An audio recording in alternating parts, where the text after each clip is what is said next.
convivendo um pouco com o rei Josias, homem fiel, grande reformador, lá de Israel, na época dele, em torno de 640 anos antes de Cristo, foi um rei, durante 31 anos, lá em Judá, Reino do Sul.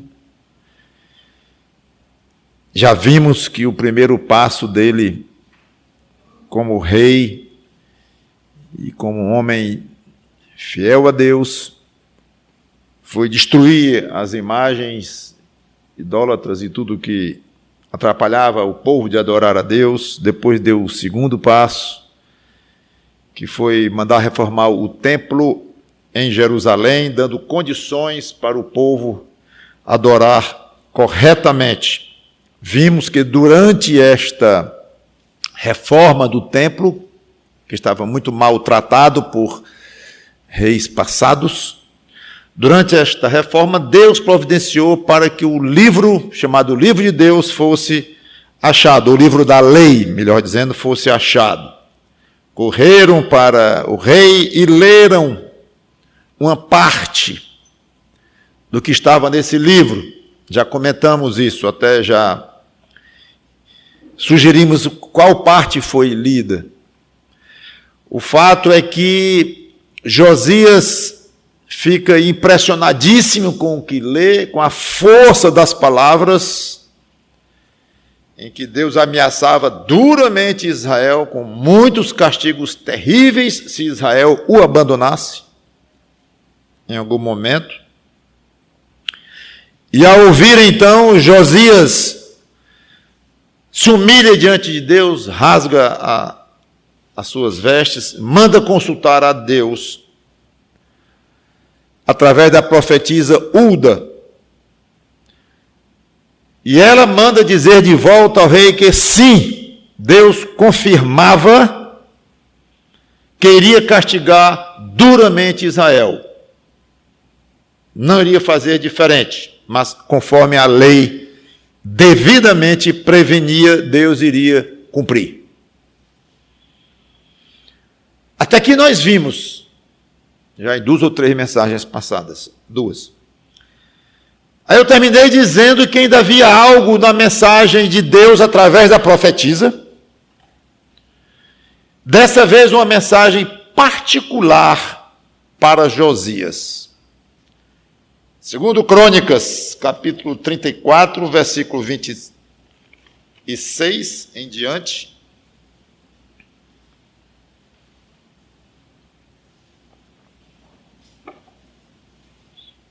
Depois de anunciar a mensagem para todo o povo, terrível como eu coloquei, aí veio uma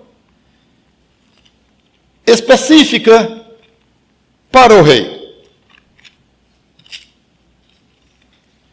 Segundo Reis 34, 26 em diante. Porém, ao rei de Judá, que vos enviou a consultar o Senhor, assim lhe direis, que é palavras da profetisa Hulda, dizendo para os emissários do rei, diga para ele o seguinte: assim diz o Senhor, o Deus de Israel, acerca das palavras que ouviste. Porquanto o teu coração, veja como ele vai agora passar a falar individualmente, no caso para Josias. O teu coração se enterneceu e te humilhaste perante Deus quando viste as suas ameaças contra este lugar e contra os seus moradores e te humilhaste perante mim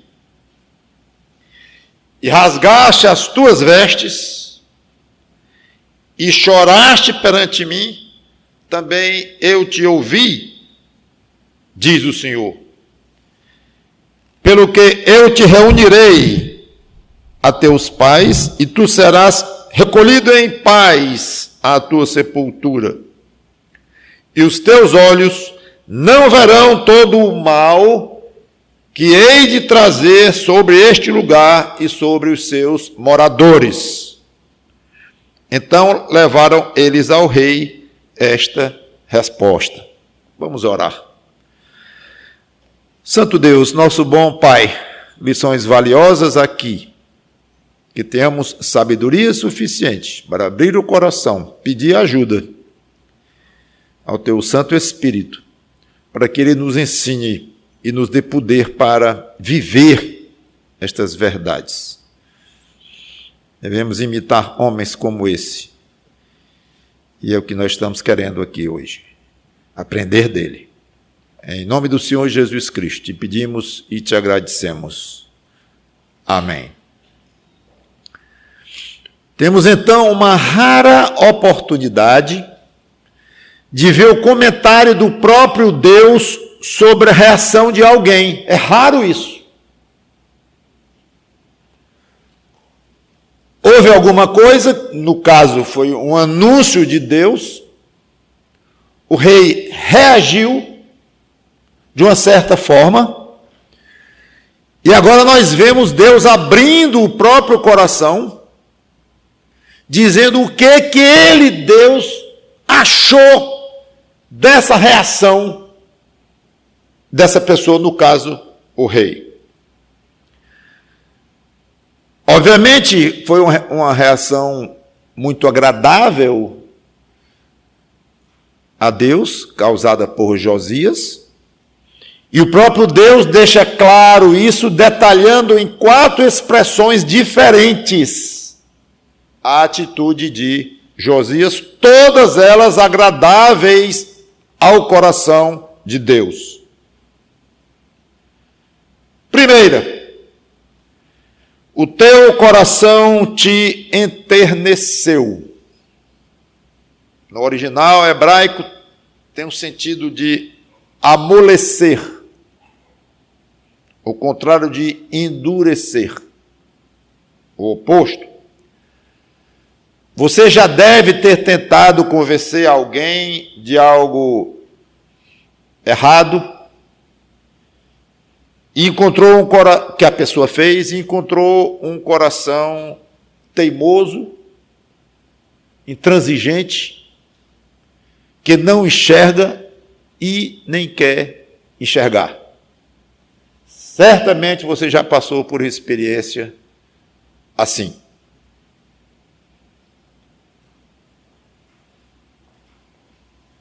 Por outro lado, você já deve ter lidado com alguém que você conversou sobre algum problema da pessoa, ela considerou, achou razoável, mesmo sendo contra ela, o que foi dito, amoleceu o coração e chegou ao ponto de aceitar aquilo que você foi levar, falar, transmitir. Entre muitas coisas de uma reação e da outra, e as diferenças, eu quero notar só uma. Acho que você concorda comigo que a primeira experiência é muito desagradável. Entre muitas outras coisas. É desagradável. Você falar com alguém, querer alertar, exortar, e a pessoa endurece, não vê, não quer, e fica ali. E não enxerga, ou não quer enxergar. É muito frustrante, muito desagradável. Você já deve ter tido essa experiência, você já deve ter sido motivo dessa experiência de outros, eu já devo ter sido, com certeza já, não devo, mas já fui. Todos nós temos nossos momentos de ranzinzice, de dureza, de miopia, e uma mistura de tudo isso, e o que causa uma sensação desagradável a quem veio de todo o coração, bem intencionado, nos trazer um problema que nós causamos, ou nos falar de um defeito que nós estamos evidenciando. Desagradável.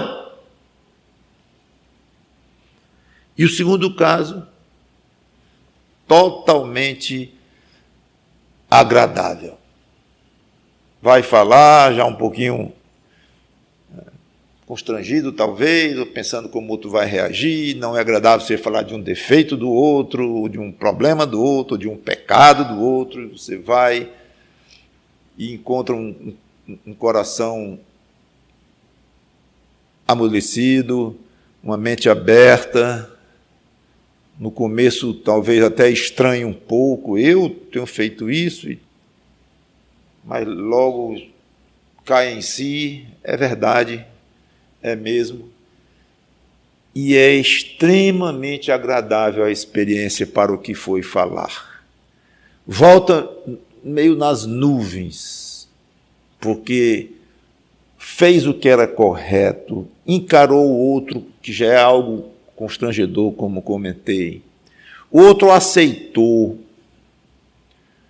O outro visivelmente foi beneficiado com o que você fez. O que você fez foi um gesto de amor e você viu funcionando. É bom demais. Do jeito que um é muito desagradável, o outro vai para o extremo oposto e se torna muito agradável. Pois bem, para Deus também. Deus também pensa da mesma forma e encara da mesma forma essas duas situações. Ele reclama de corações duros, reclama, acha ruim, desagradável.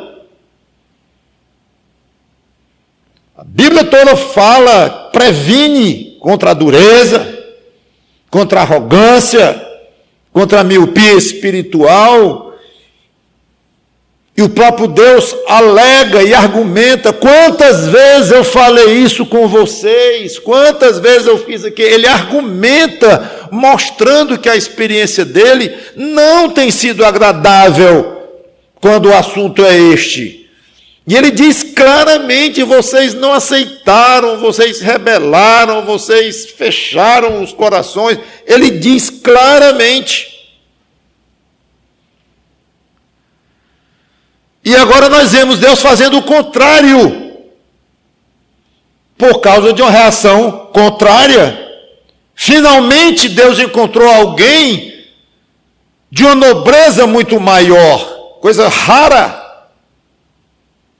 Já que os homens são pecadores, e a maioria de Israel era pecadora também, e não conhecia a Deus, mesmo fazendo parte no sangue do povo eleito, descendência de Abraão. Mas aqui Deus encontra exatamente uma reação oposta ao que era costume. Aí Deus não mede palavras do jeito que ele deixava claro o desgosto dele com corações duros. Agora ele mostra o seu prazer largamente em 4 expressões diferentes. Ele detalha o que Josias fez. Ele não disse: você reagiu muito bem, por isso vou lhe dar um prêmio. Pá. Não, você fez isso, e porque fez isso, e porque fez isso, e porque fez isso. 4 etapas diferentes da reação de Josias, todas as 4 extremamente agradáveis a Deus. Está começando a ficar com um pouquinho de inveja de Josias? Ótimo. Eu já estou um bocado de tempo estudando a vida dele. Bonito demais. Deus se alegra, meus irmãos, minhas irmãs, amigos, com um coração mole, sem resistência a Ele, mole com relação a Ele, suave, enternecido diante dEle e das palavras dEle, mesmo quando são palavras duras. Ele não poderia ter tido mais palavras duras do que teve para com o povo do qual Josias era rei. Agora, tem gente que vai falar, que você fala do modelo do carro dele, eu acho feio o modelo do carro teu. Não estou falando do teu carro, não, é do modelo. Porque é o modelo do seu carro. Aí você trabalha numa empresa, você fala isso da empresa do outro. E você é dono de uma empresa, você não pode falar nem da letra do logotipo, porque fica todo. Aí fala do filho. Fala de alguém querido. Agora fala de você próprio. É muito fácil nós escorregarmos e agirmos com arrogância. E não queremos isto. Deixe Deus ser duro com você. Se Ele é duro com você, é porque você merece. E o melhor para você é receber aquela dureza. Faz parte da educação que Ele quer lhe dar. Faz parte dos benefícios infindáveis que Ele quer fazer com você. Faz parte. Seja dócil, seja suave. Antes de passar para a próxima, pergunto, se houvesse um aparelho para medir suavidade, doçura de coração e amolecimento de coração para quando Deus fala, qual seria a sua medida? Pergunta teórica, não existe este aparelho, mas mesmo não existindo, com certeza Deus mede, Ele mediu de Josias. Então fica aí a sua resposta para você próprio e tente fazer uma avaliação correta de como você tem reagido às palavras de Deus com relação a você. Mas, pastor, espera aí, o senhor fala de um jeito que parece que Deus fala comigo, toda noite, ele aparece comigo lá na minha rede, na minha cama e tal, e fala comigo. Não, eu não sou de um certo grupo evangélico que tem contato com Deus direto, alega contato com Deus direto e conversa para lá, conversa para cá. Eu não sou assim, não. Eu nunca recebi uma revelação de Deus assim, sobrenatural. Mas a única maneira de Deus falar ao seu coração é esta. E o Espírito Santo que habita em você e que mexe com a sua consciência, inclina o seu coração e faz despertar na sua alma algumas luzes laranjas, vermelhas, olha, sua consciência, você tem muitas maneiras de saber como Deus fala com você. Você abre as Escrituras e tem lá uma passagem que parece que vai como uma flecha no seu coração. Por quê? Por quê? É Deus falando com você. Então, eu vou continuar usando a expressão Deus falando com você, mas entenda que é desta forma que eu estou dizendo. Obviamente, Ele pode falar com qualquer um, na rede de alguém ou na cama de alguém, como eu comentei. Sim, mas não, obviamente não é a forma que Ele tem se utilizado, normalmente, pelo menos, ou pela forma como a gente entende o Novo Testamento e tudo, não é a maneira como Ele tem primariamente se dirigido aos seus crentes. Teu coração te eterneceu, primeiro, amoleceu. Segundo, te humilhaste perante Deus. Deveria ser natural um homem pecador se humilhar perante um Deus santo, criador, justo. Deveria ser a coisa mais natural do mundo. Um pecador se humilhar diante de um Deus todo-poderoso e totalmente santo, natural, que merece adoração. Mas há pessoas para quem se humilhar é tão natural quanto um grilo pedir desculpa alta madrugada porque não está deixando você dormir com cric, cric, cric, cric, cric, cric. Já passou por isso? Eu já. É terrível.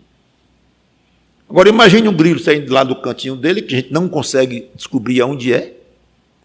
Ele sai do canto dele e diz, desculpe aí, é porque é meu jeito mesmo, é minha natureza, se quiser eu posso ir para outro lugar e tal. Não vai. Não espere isso, é quase loucura. Vamos tirar o quase, né? Pois tem gente que parece que é tão difícil quanto um grilo desse pedir desculpa, é alguém simplesmente fazer o óbvio, que seria um ser humano pecador, desgraçadamente pecador, egoísta, impuro, se humilhar diante de Deus. A maioria dos seres humanos não pensam que precisam se rebaixar perante Deus, não. Mas muitos, não vou dizer a maioria, muitos nem, eu não sei, muitos nem acreditam que esse Deus existe. Um Deus poderoso, criador. Outros creem que existe, mas de uma maneira totalmente diferente do que as Escrituras, a palavra de Deus diz. Muitos deuses, milhares de deuses, e todo tipo de invenção, como vocês sabem. Mas, seja como for, tudo bem, podemos agradar esse Deus, podemos dar dinheiro para esse Deus, podemos fazer ofertas para esse Deus e tal, mas se humilhar perante Ele mesmo, não vejo muito sentido, não. E se recusa de qualquer forma. Então é bom sempre alertar alguém que não tem Cristo, que você conheça e porventura esteja falando o Evangelho com ele, tentando levá-lo à salvação, de vez em quando tocar no tema, se humilhe. Se humilhe. Eu sei que é difícil até a palavra sair da nossa boca para alguém, sugerir o outro se humilhar. Porque é algo que fere de morte o orgulho, o egoísmo, o amor próprio ruim, porque tem um amor próprio sadio, mas o amor próprio ruim, contaminado pelo pecado. Qualquer ideia de se humilhar pode ser perante quem for, imediatamente repudiada. Lembre-se que isso é importante para a salvação. Não vai ter um no céu. Um. Eu estou aqui de fato, mas você pensa que eu me humilhei diante de Deus? Não. E como é que você está aqui? Estou aqui por isso, estou aqui por aquilo, que eu sou uma pessoa boa. Eu dei muito para a igreja dele, ajudei muitos dos missionários dele, coitados, morrendo tudo que é lugar aí, perseguidos, eu mandava dinheiro a rodo, ou sei lá o quê, fui bom demais, ou não sei, 1000 argumentos.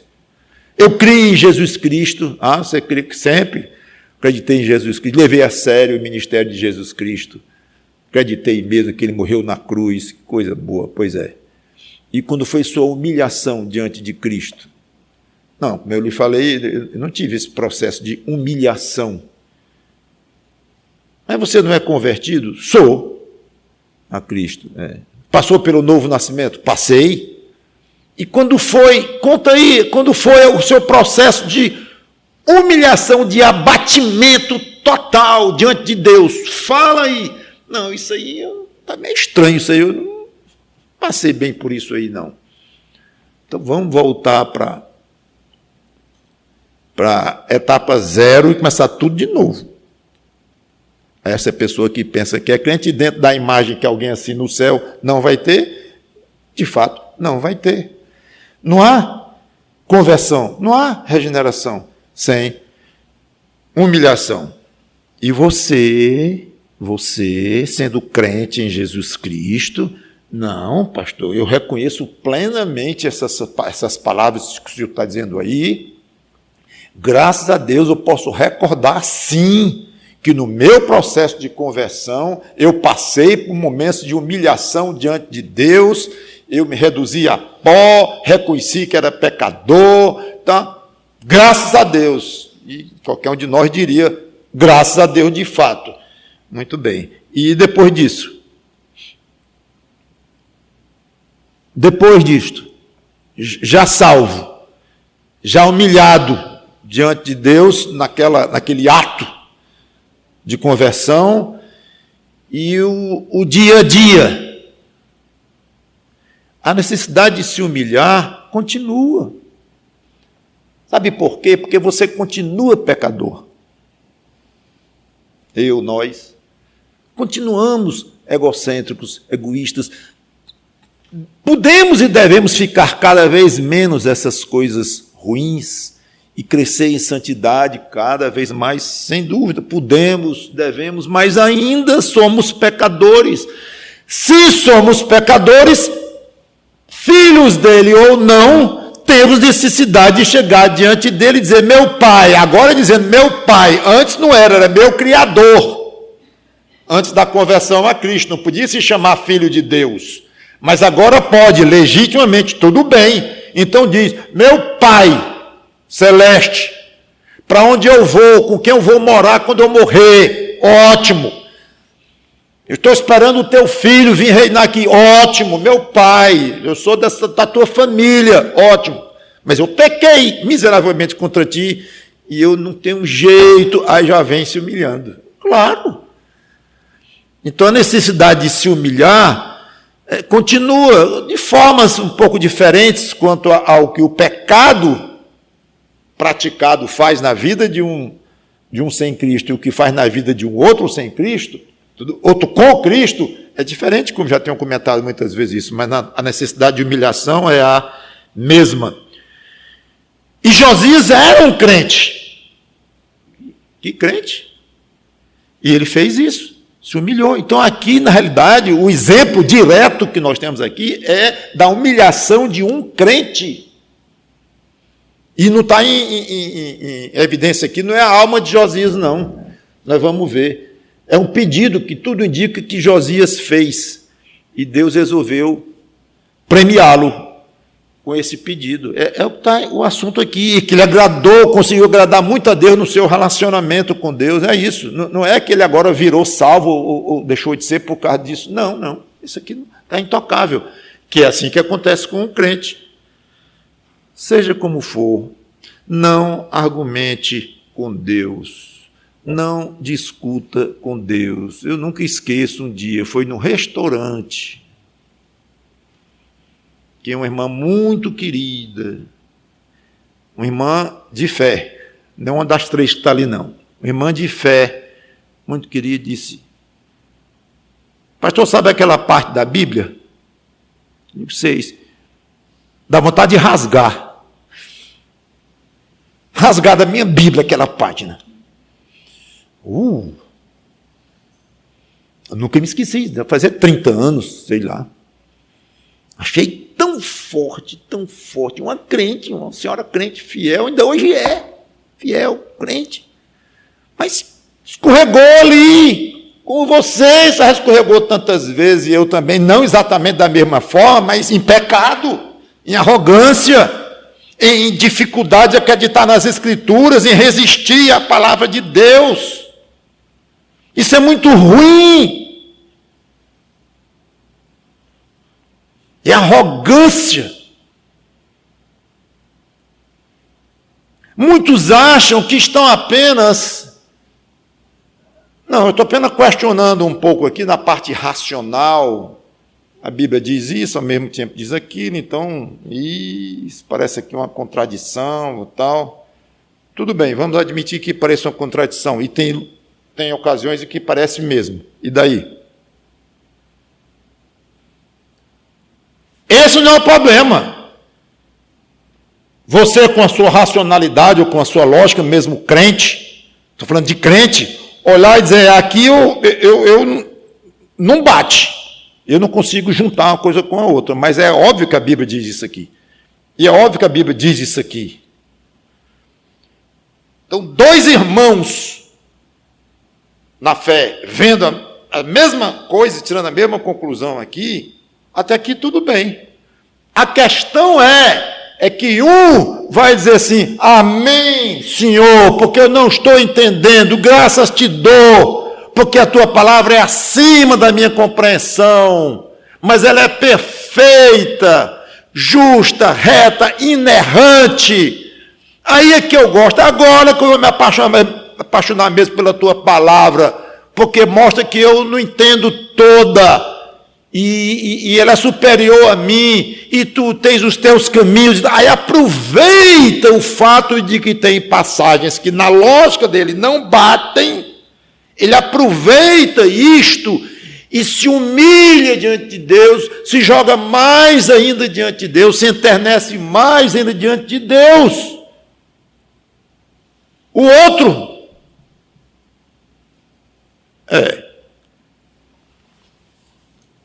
assim fica difícil, né?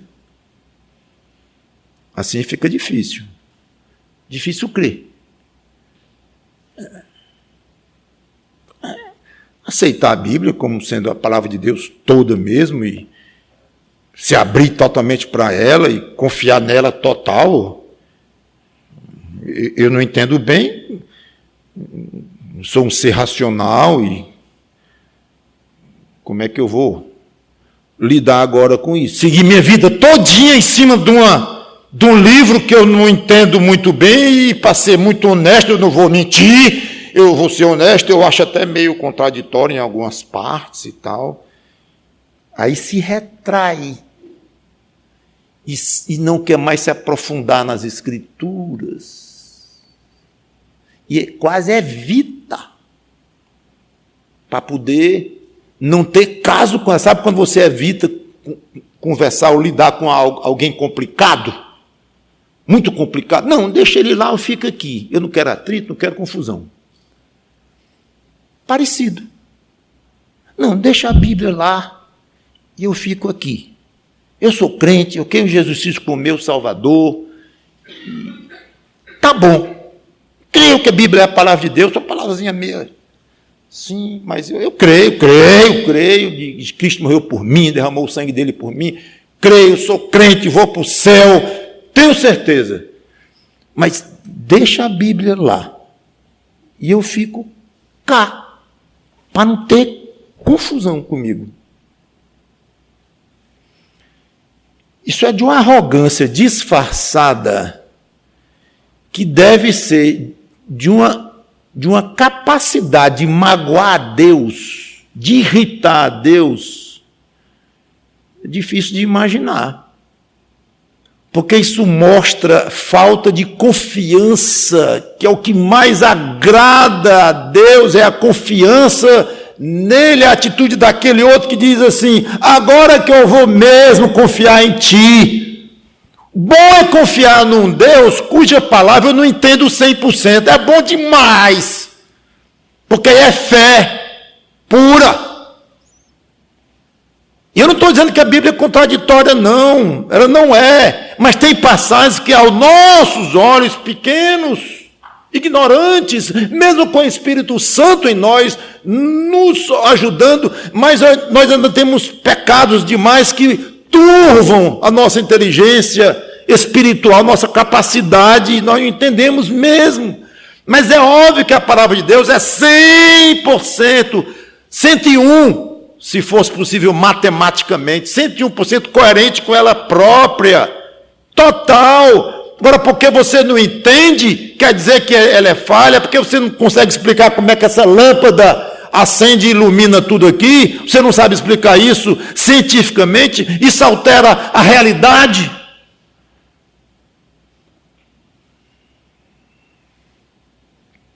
Isaías 66, 1 e 2.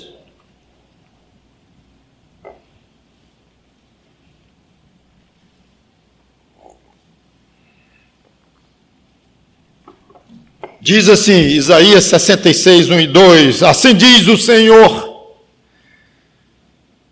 o céu é o meu trono. Quem fala assim, fala com autoridade. E a terra, o estrado dos meus pés.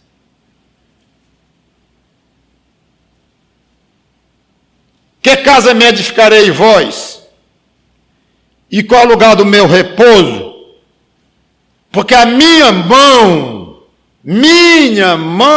Deus falando, fez todas estas coisas, e todas vieram a existir, diz o Senhor poderoso.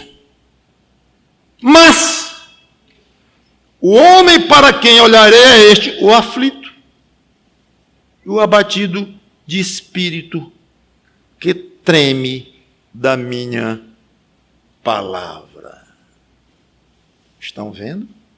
como é que Deus espera a reação de um crente e como ele liga a reação desse crente à palavra de Deus com a atitude desse crente, o humilde treme da palavra dele. Aquele que afronta ou que não treme da palavra dele, aos olhos de Deus, é o contrário de humilde. Então, indo para o terceiro ponto de Josias, encerrando esse segundo, reconheça que você é, de fato, pequeno diante de Deus, insignificante, mesmo sendo crente, mesmo que Cristo morreu por você. Você é insignificante, sim. E como é que Cristo morreu por mim? Por amor, por misericórdia. Foi por isso que ele morreu por você. Mas você não acha que o fato dele ter morrido por mim me faz uma pessoa muito importante? Sim e não. Eu já vi pregadores cometendo o absurdo de dizerem: se Cristo morreu por você, imagine o tamanho da sua importância, ou vontade de quebrar aquele monitor, o áudio que está dizendo aquilo. Como é que pode um negócio desse? Veja o tamanho da sua importância, se o próprio Filho de Deus morreu por você. Não entendeu nada. Se nós temos alguma importância, é termos sido considerados miseráveis pecadores aos olhos do Filho de Deus, e ele resolveu nos resgatar. É em função do tamanho da misericórdia dele que nós olhamos o amor dele por nós. Então, se nós somos importantes porque nós somos alvos do amor misericordioso de Deus, ainda vai, e mesmo assim eu não sei se eu chamaria isso de importância, sou importante por isso, mas dá valor intrínseco a você, porque Cristo morreu por você, isso é um absurdo. Você é uma pulga, a terra inteira é um pingo que cai de um balde, quanto mais você sozinho, um pecador miserável, como eu sou e você é. Nunca pense em buscar importância sua intrínseca, pertencente a você próprio, diante de Deus, porque você não a tem. Ok? Você não a tem. Ser humano nenhum tem importância aos olhos de Deus, nesse sentido. Intrinsecamente importante e que vale a pena morrer por ele, porque ele é alguém, ele é alguma coisa importante, ele é muito inteligente, ele é muito fiel, ele é muito sagaz, ele é muito corajoso, ele morre por mim se precisar, isso, aquilo. Não é assim. Somos valiosíssimos diante de Deus. O pastor está usando quase sinônimo, valioso, importante, eu sei, mas a forma de você explicar isso é fundamental, assim eu entendo. Fundamental. Então nós temos valor diante dele porque nós somos criatura dele, porque ele nos fez com o poder dele, e porque ele nos amou com a misericórdia dele. Quando você aponta tudo para ele, tudo bem, aí você pode dizer assim, nesse contexto todo, graças a Deus, eu não sei nem por que motivo eu fui alvo da misericórdia dele, eu tenho algum valor diante dele, porque ele me salvou, não o contrário. Ele me salvou porque eu tenho um valor.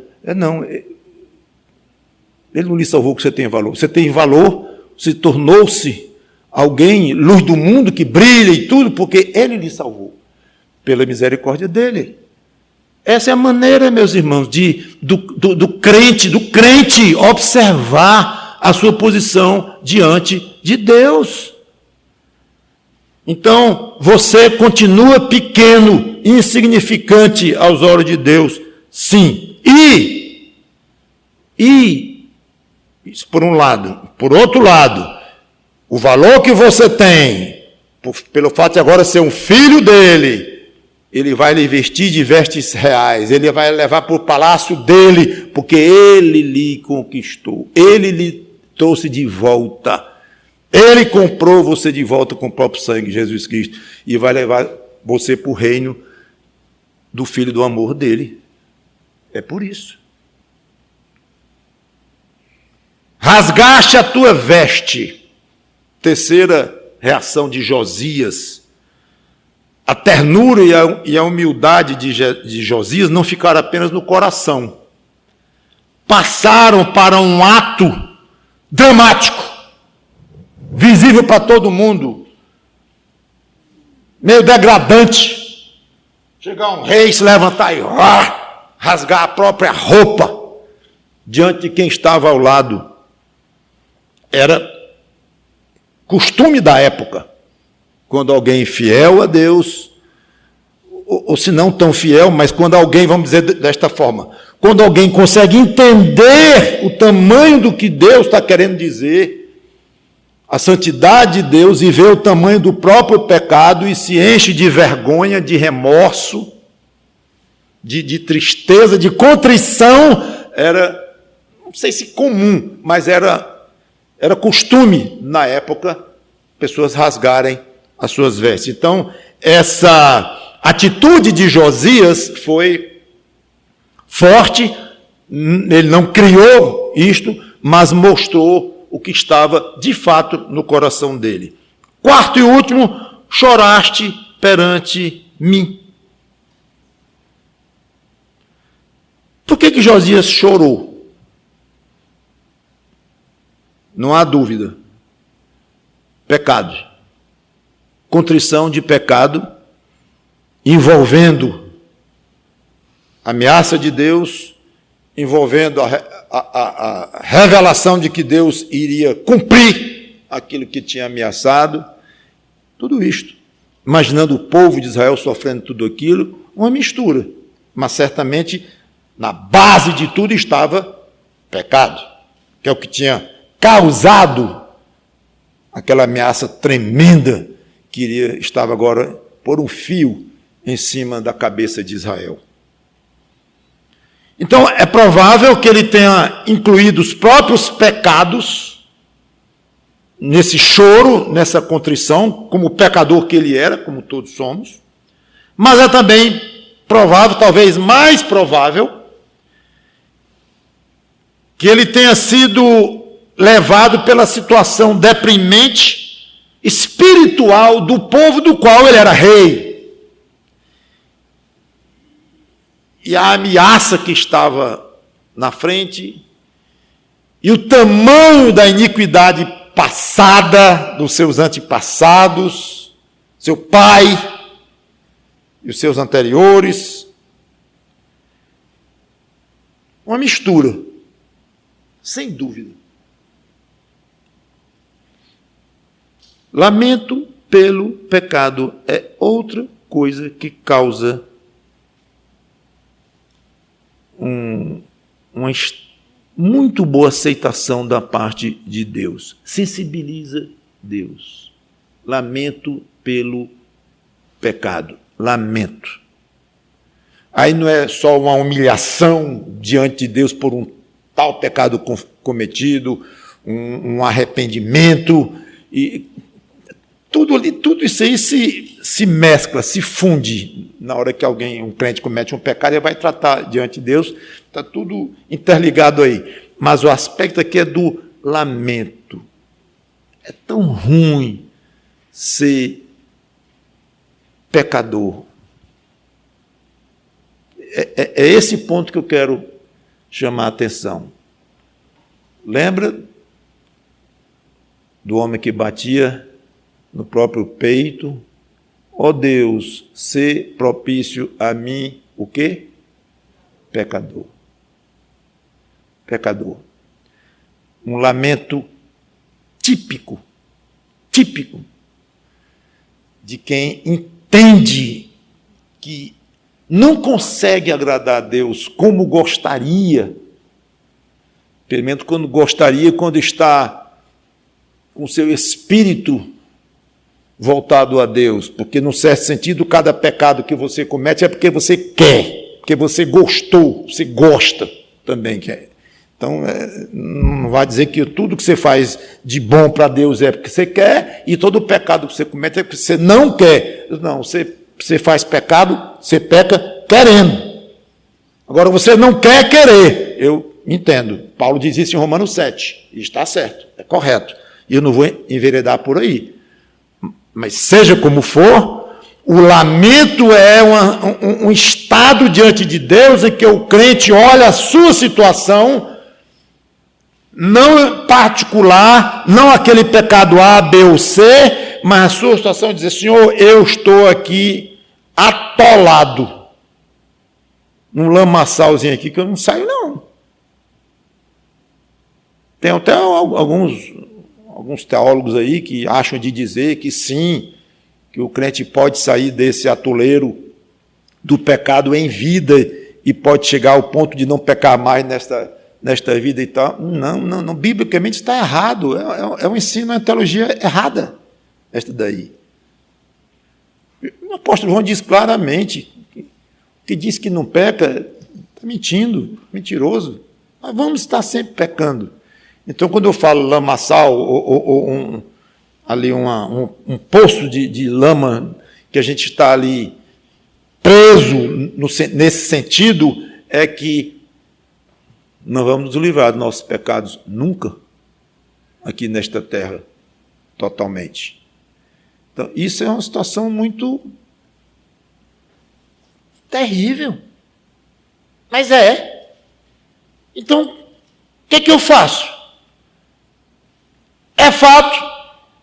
Eu não quero nem enfrentar esse fato de tão doloroso que é. Vou pecar enquanto viver nesta vida? Vai. Contra o meu Deus, meu Pai querido, contra o meu Salvador amado, vou pecar? Vai. O que eu faço? Lamente. Lamente, encare a realidade. Eu não gosto quando um crente quer viver a vida cristã se desviando da realidade das coisas e tentando amaciar. Coisa que eu não vejo muitas vezes a Bíblia amaciando. Eu não vejo, às vezes sim, às vezes não. Mas não é o tempo todo. É fato, isso aqui é fato, aceite. É um desastre. É terrível isso, é. E muitas coisas na nossa vida, acontecimentos que ocorrem a você, coisas que vêm na sua cabeça, pecados que você comete, traição de alguém querido.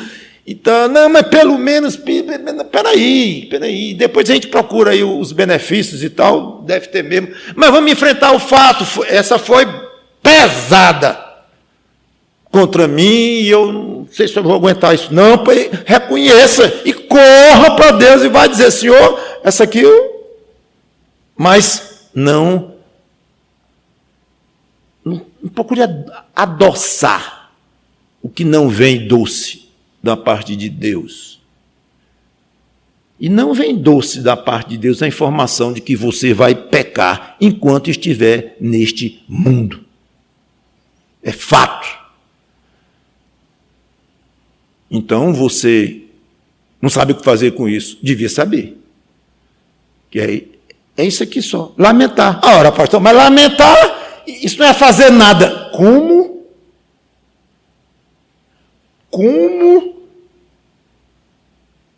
Choraste perante mim. Pá! O próprio Deus dizendo: Uba, diga para o meu servo ali, Josias, que 4 coisas ele fez que eu gostei demais. Demais. Registrei aqui na minha mente. Imagina o perigo de Deus esquecer isso, né? Registrei isso aqui. 1, 2, 3, 4. Ele lamentou diante de mim. Ele chorou diante de mim. Pastor, eu nunca pensei que o choro era algo tão eficaz diante de Deus. Pois é. Um lamento do fundo do coração. Agora, vá chorar diante de Deus, lágrima de crocodilo, como se diz, né? Não vá por aí. Chorar de uma maneira hipócrita, sem sentimento, tal, não. Mas um choro que vem lá de dentro da sua alma, um lamento. Senhor, eu pequei de novo. Eu sou crente há 35 anos e eu pequei de novo. É impressionante a quantidade de vezes que eu venho diante de ti relatar este mesmíssimo pecado. Senhor, eu não tenho vergonha não, e já vou responder: Senhor, não. Tenho não. E o que eu vou fazer? Chorar. diante de ti, lamentar. Aí vem mais coisas, obviamente, né? Agradecer pelo privilégio de ser teu filho, e, claro, a adoração continua. Mas passa pelo lamento puro diante de Deus. E Deus que vê coração, olha assim e diz: estou gostando desse choro, porque mostra uma atitude correta desse meu filho. Ele não está querendo pecar mesmo, não. É sério. Amanhã ele vai pecar de novo. Eu sei que ele vai pecar de novo. Amanhã do mesmo jeito. Mas isso não elimina o fato de que hoje ele está completamente sincero, sofrendo com esse pecado dele. Parece que vai perder a salvação. E você deveria lamentar pelo seu pecado como se fosse perder a salvação mesmo. Nós não vamos não, mas deveria lamentar como se. Porque pelo fato de ser salvo, quer dizer que o seu pecado feriu menos a santidade de Deus? Não. Não vai lhe mandar para o inferno mais, mas que você feriu a santidade dele? Feriu. Mas Cristo suportou aquele ferimento, aquela ofensa que você causou à santidade de Deus. Cristo suportou com as costas largas de um homem sem pecado. Costas largas espiritualmente falando. É assim. Lamente pelos seus pecados. E eu quero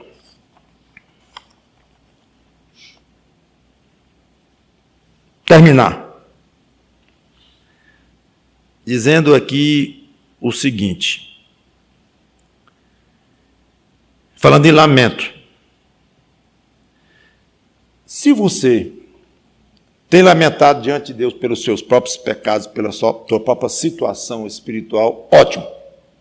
Está bem aí, tá bom. Então, quanto a essa questão de lamento, com sinceridade, eu posso ticar. Tá ok na minha vida, tenho feito isso, sinceramente, diante de Deus. Não, peraí. Não tique ainda não. Questão do lamento. Peraí. Falta algo. Você está ticando a parte do lamento que trata de você, dos seus pecados e do pecado da sua esposa. Os pecados da sua esposa. E do seu marido. E dos seus filhos. E da sua família. Você não tem nada a lamentar, não. É perfeita a sua família aos olhos de Deus. Vamos aumentando um pouquinho isso. E a sua igreja é perfeita? A sua igreja é feita só de você? Que já está reconhecendo que é pecador e está lamentando diante de Deus. Mas e um monte de irmãos que tem lá? Você pode até se lembrar de alguns sem julgamento nenhum. Sem julgamento nenhum. Mas é visível o comportamento da irmã lá, do irmão, a trajetória dele ou dela, não está indo bem, a gente tem orado por ele pede oração, inclusive. Isso não vai entrar nos seus lamentos, não. E a sua igreja, como um grupo, como um corpo, o corpo de Cristo, inclusive, não vai entrar no seu lamento? Está perfeita diante de Deus? Não. Então, voltando para Josias, eu imagino, não posso imaginar sendo diferente, que o aspecto coletivo do povo sobre o qual ele reinava entrou forte. Se é que não entrou mais forte que os maus pecados dele. Eu não sei, é o coração dele, a gente só saberia se tivesse escrito, mas não está. Mas é evidente. Então fica aqui a sugestão, a exortação mesmo, que você se acostume a, primeiro, lamentar pela própria situação sua. Não o pecado é pecado, mas pela sua situação que ainda desagrada a Deus. Tem misericórdia de mim, pecador. Segundo, tem misericórdia da minha esposa. Ela comete coisas, eu vejo, a gente conversa e tudo, mas não está indo muito bem aqui, não. Graças a Deus pela fidelidade dela em várias áreas, mas aqui ela não está bem. E ela diz que sofre com isso. E meu marido também. E nós dois, como casal,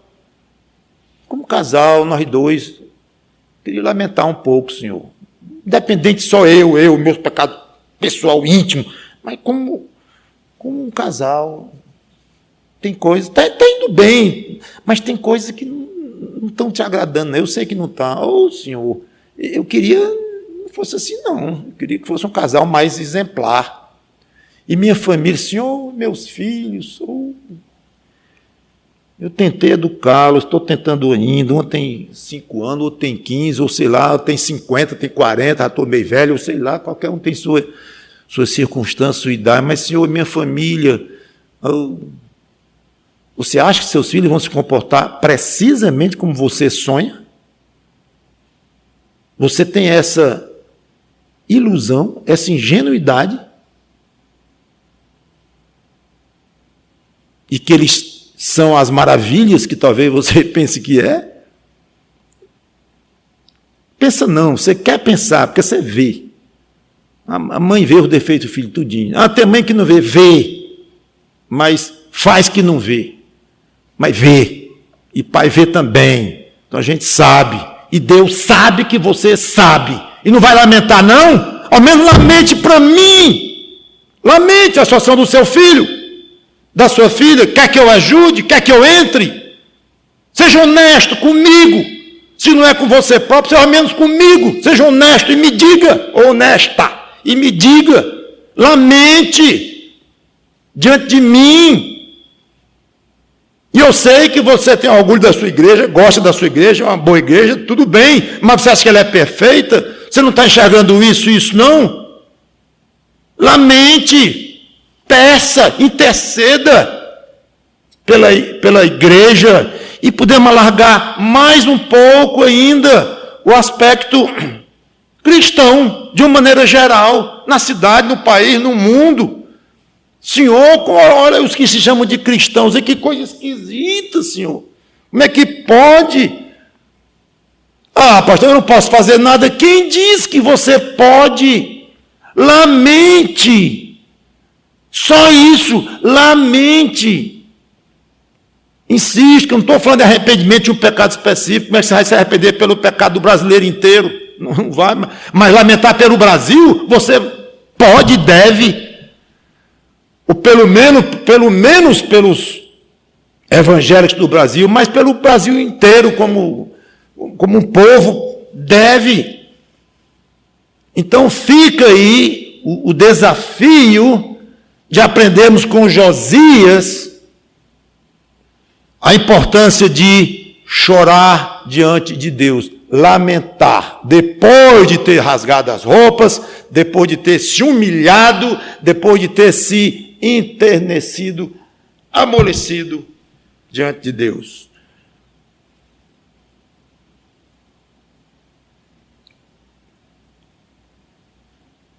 Parece que Josias pediu para não morrer. Digo, para não ver aquela desgraça toda acontecendo sobre Israel. E é implícito que ele pediu porque Deus disse que ia fazer, ia agradá-lo. Quero encerrar só com essa parte aqui. E que Deus disse que... versículo 28, eu já li. Eu te reunirei a teus pais e tu serás recolhido e tal e tal. Não verás o que eu vou trazer. Então, Josias parece que pediu isto. E Deus atendeu. Deus tem o coração mole. E eu digo isso com toda reverência, respeito, temor diante de Deus. Coração mole, enternecido diante de uma alma contrita, quebrantada, humilde. Nós não usufruímos mais das bênçãos de Deus, porque nós, em graus variados, obviamente, uns mais, outros menos, ainda resistimos a baixar o pescoço diante de Deus e fazer o que Josias fez aqui. Se humilhar mais, reconhecer mais, tu tens razão, Senhor, é isso mesmo, tua palavra me tocou enquanto eu lia hoje, enquanto o pastor pregava, enquanto o professor dava a aula dele, enquanto eu vi um versículo assim, por acaso, mas foi em mim. Considere, quando esses tipos de verdades baterem no seu coração, e você não está nem conseguindo, naquele momento, refletir um pouco, está no meio do sufoco da vida, guarde numa caixinha, lá no fundo do seu coração. Aí, de noite, na sua cama, você abre a caixinha e diz, agora eu vou tratar com você. Ou amanhã de manhã, quando você for orar, abra a caixinha e diz, está reservado, desde ontem. Eu recebi uma pinicada grande deste versículo aqui. Por quê? Ah, minha alma, agora eu vou ter que tratar contigo. Nós vamos conversar agora sério diante de Deus. Isso é a atitude que Deus se agrada. Não se endureça. Vamos orar. Obrigado, Senhor Deus, pela Tua palavra, que o Teu Espírito Santo nos ajude a aprender com Josias e a Tua reação diante da reação de Josias. Coisa linda, que nós possamos andar por este caminho. Em nome do Senhor Jesus Cristo te pedimos e te glorificamos. Amém.